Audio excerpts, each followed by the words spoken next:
Sorry, my recording just stopped. I accidentally pressed to stop recording. I accidentally pressed to stop recording, but on topic is pastors. Every pastor I've talked to that I've tried to confess, that I'm doing this sin, or I'm doing lust, I'm doing wrath, I'm doing pride, I'm doing greed. They always say to me, believe in God, believe in Him. I always say, how? How do I believe in God if these are the actions? Now, don't get me wrong. These actions are not good. They're not good.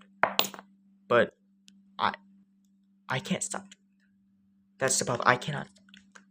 So whenever a pastor just tells me to, oh, man up, oh, believe in God, or do stuff like that, it kind of breaks my heart. Back then, I was a naive kid. I will admit that. I was a naive kid, and I'm still naive. I don't know shit. I will never know anything about the world. But I don't want that. Uh, what I want is just to live a good life. Financially, with wives, kids, probably. Spiritually, too. What I'm describing is a modern day Republican house. Well, the dream house of Republicans, sorry. Traditional houses, I guess.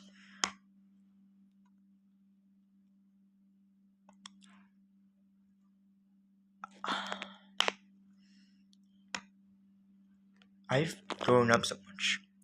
Since 2022, I've had a deep talk about myself.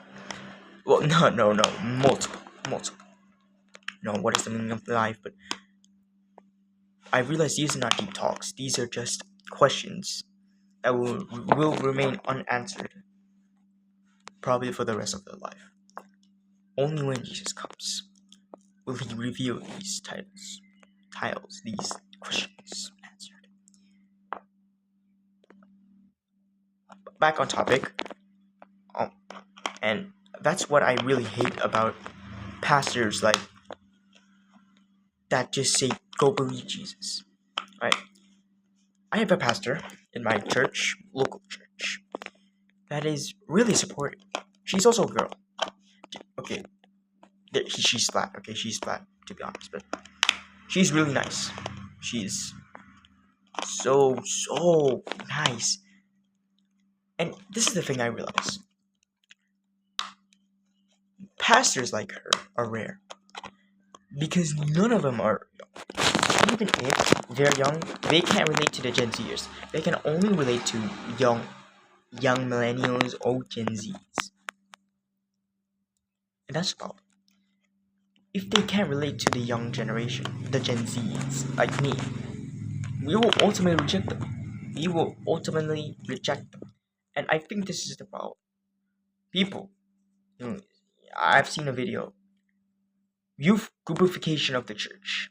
While I do agree that it's kind of a bit overhead now, but you have to remember, the church, as not in God, as in a marketing standpoint. The church, from a marketing standpoint, it needs money to survive. It needs money to survive, to operate with God. I know that sounds hypocritical, because God gives you money, right? God supports you financially. To do that is also to do marketing. Okay, I'm not saying God is supporting you by marketing as a youth groupification, but it's presenting you a way to do it. And I think is it God's intention to do that? No. But is it God's plan? No. But it's the way God gave us. There's another way, yes, but it's very bad. Very bad. And God doesn't want us to go there.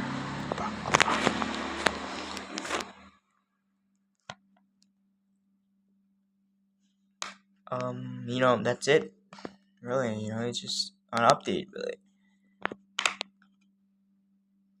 I don't expect any views from this because like I'm broke. I don't really need money. I'm kind of stable right now, so yeah.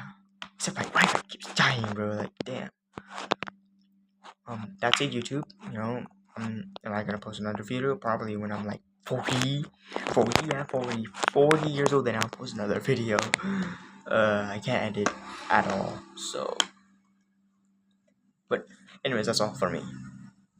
Bye.